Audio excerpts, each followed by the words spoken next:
G'day guys, and today I'm going to be going through 10 realistic Minecraft mods. Let's begin. Beginning with an age-old favorite, we have the physics mod. Now this is a mod that is very well known amongst the community to be one of the coolest mods in amongst the game's modding community right now, with many awesome features that expand the variety and physics engine of Minecraft itself to make it so that Minecraft blocks break in a very unique way, but not only by doing that, but also have the ability to chain break a bunch of blocks stacked on top of each other, can add to a bit more of a richer and new experience of the game. If you're willing to support these mod creators with their Patreon, you can also get access to a bunch of other really cool features such as vine physics, cave physics, cloth physics, and other bits and pieces along those lines. And another really cool thing that is currently in the beta stages within the pro version, we also have liquid physics. Now these aren't implemented in the game yet in the proper mod, but it's a really cool feature set that is currently being worked on at itself.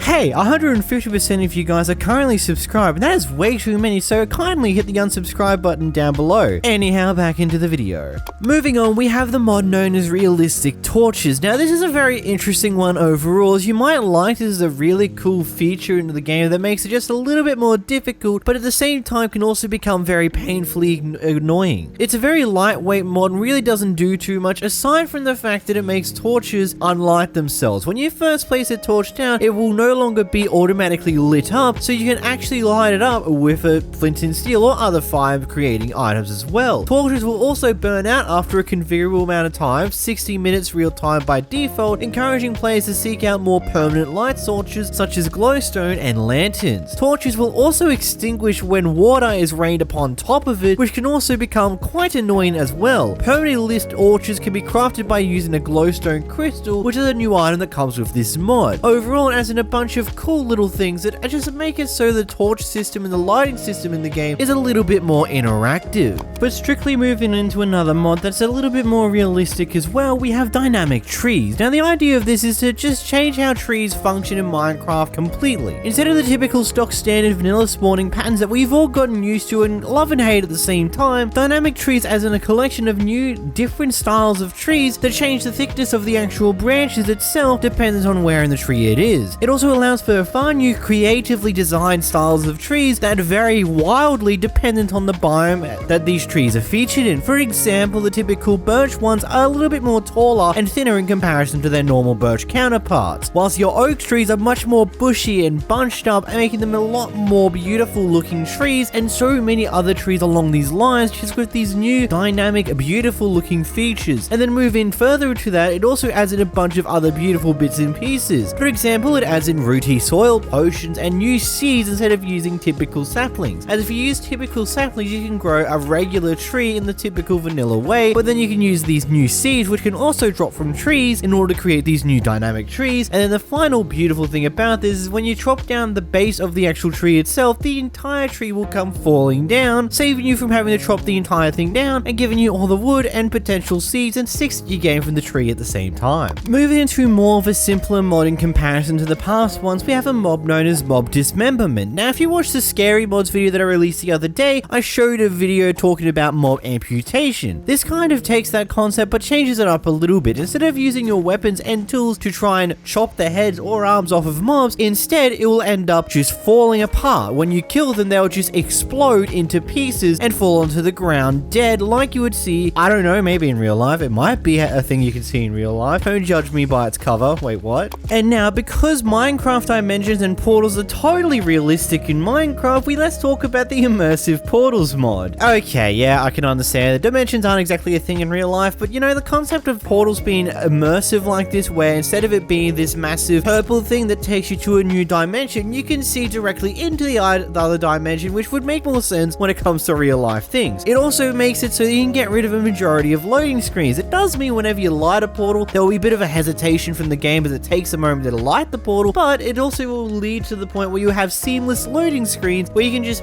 walk into the Nether, walk back into the overworld, or drop into the end like it's nobody's big deal. But yeah, Minecraft portals and dimensions are totally realistic. They're totally a thing in real life, right? But hey, portals are at least a little bit more realistic than the entire world being made out of cubes. Yeah, you know what mod I'm about to talk about, the No Cubes mod, which smoothen out all the cubes in the game to give Minecraft, well, a somewhat more realistic look, I guess you can say in some circumstances. It's sometimes a bit more of a cursed look. It can be a mixture of both worlds. Sometimes it looks really awesome and really cool, especially when it comes to certain mountains and certain cave types, which look absolutely astonishingly cool with this mod installed, but sometimes it can look a bit interestingly odd. For example, trees, which kind of look a bit, I don't know the best way to call it. These trees look odd. They don't look quite normal. They're rounded, which is normal, but the entire design of the vanilla trees being thrown in with the smoothness of the No Cubes mod kind of just doesn't exactly work so well together and gives a bit of a cursed look. But ultimately, it's a very cool way to change up how Minecraft acts entirely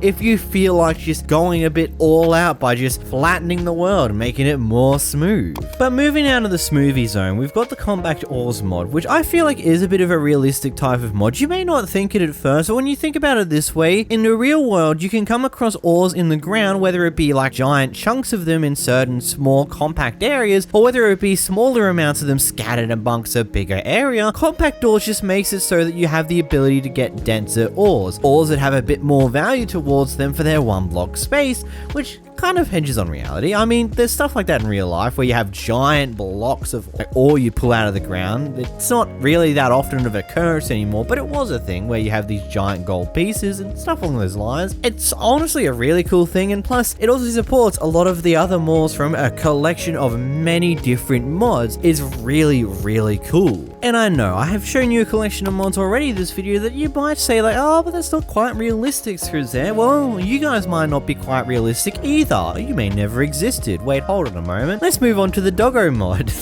Bad transition. The Doggo mod just adds in a bunch of new cool features that come with your dogs, which are ultimately really cool. Unfortunately, currently this mod only works in single player, as it's like a bit buggy inside of multiplayer. There's some weird issues that the creator has no idea how to fix as of yet, but this adds in a new collection of things. First off, the dogs act a lot different with some new behavior styles and things along those lines. First off, it has the ability for a dog to dig. It has the ability for the dog to actually hold an item in its mouth, kind of like how a fox does. Has an ability for a dog to scratch its own ear just because it's a cool aesthetic, as well as dogs can take a nap, which can also change its way to heal a dog. You can also create dog bowls, which you can put food in that the dog will eat out of, and there's also a tennis ball item that you can throw for the dog to go and catch, which is also pretty cool overall. Just adding a few little things that just like make dogs a bit more fun. But at the end of the day, it's also going to make you not want to let your dog die a little bit more because it hurts a little bit more because the dog seemed a little bit more realistic. So I kind of like it's a double-edged sword right there. But getting grounded back into reality for a moment, we've got the mod known as Simple Planes mod, which the name is quite deceiving because this mod is anything but simple. This mod has in 3 new things. It has in a plane, it has in a helicopter, and an engine to support these items. Now it seems very simple, but here's the big con for it. It is strongly advised to understand this mod to use the Patchouli mod and craft the guidebook for it. Yeah, it's one of those mods that have a bit of a complication to it. But once you figure things out about this one, you can upgrade your aircrafts to have cool little things like decorative banners or potentially some dispensers which you can use to shoot things, boosters, TNT bombers, or even a floaty bedding so you can drop in water, and so many other cool things. Ultimately a really cool mod if you just want to fly around in Minecraft more before you get an elytra, or even after you get the elytra, because I mean the elytra is good for gliding but not flying. But moving on, we've got the Mannequin mod. The Mannequin mod adds in just one new thing, one new cool little idea that you can have decorating your little homes. Well, not exactly your homes, you'd probably put it in like a barracks type of build, but a mannequin just has a thing that can hold armor, can hold tools, it can hold shields. You know, it's a pretty cool thing. You can also hit it by swinging your sword at it and it won't break unless you want it to, and it's ultimately just a cool little thing to have on top of things. Just a little bit of a realistic thing that you can also have to decorate builds, to have a cool looking barracks or other bits and pieces along those lines. Take a shot every time I said bits and pieces in this video, and if you want to see another 10 realistic Minecraft mods, then check out this video on screen now, and until next time guys, goodbye!